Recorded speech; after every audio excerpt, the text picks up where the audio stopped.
In early summer of 2019, I set out by train to cross the United States. This wasn't by far the first time that I've done this, but it was nevertheless quite special to me.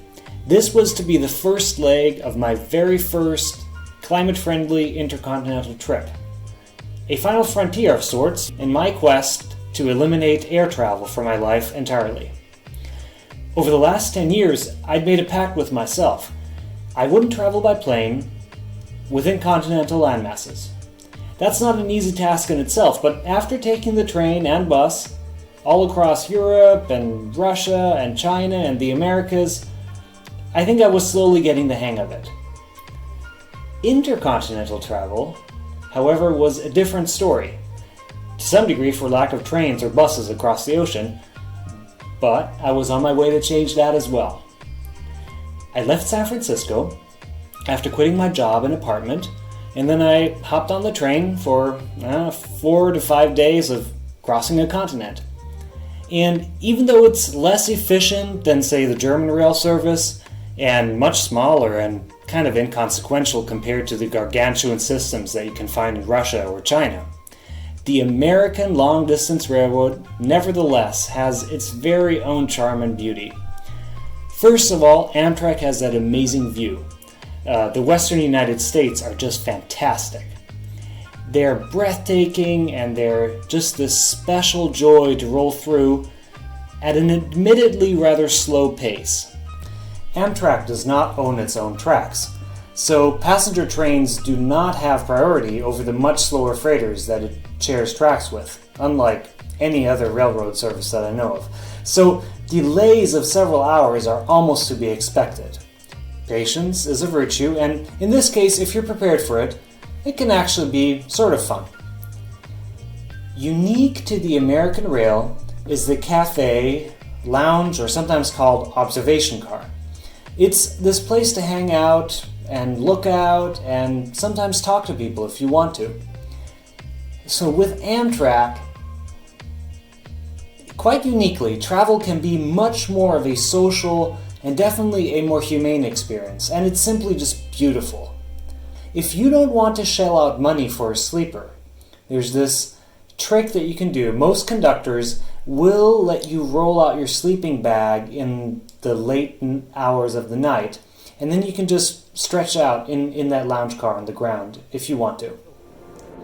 I'm here at Chicago Union Station, the center of Amtrak in the West.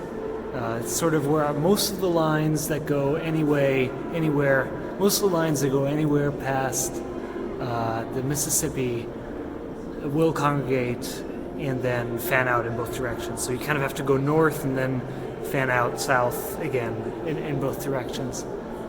Changing trains here is just going to take me a few more hours, and then I'm off on the Lakeshore Limited, and it'll be fun.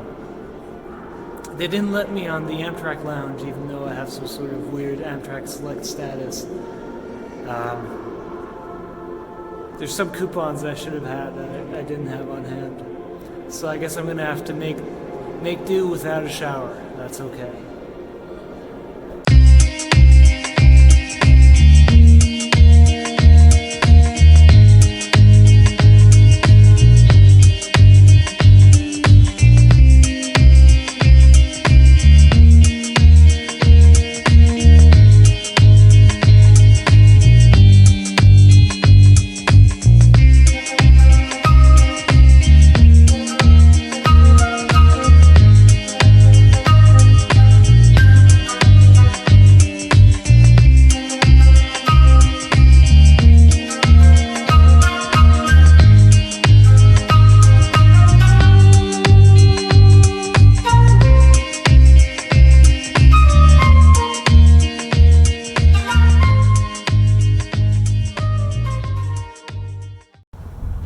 So, it is, I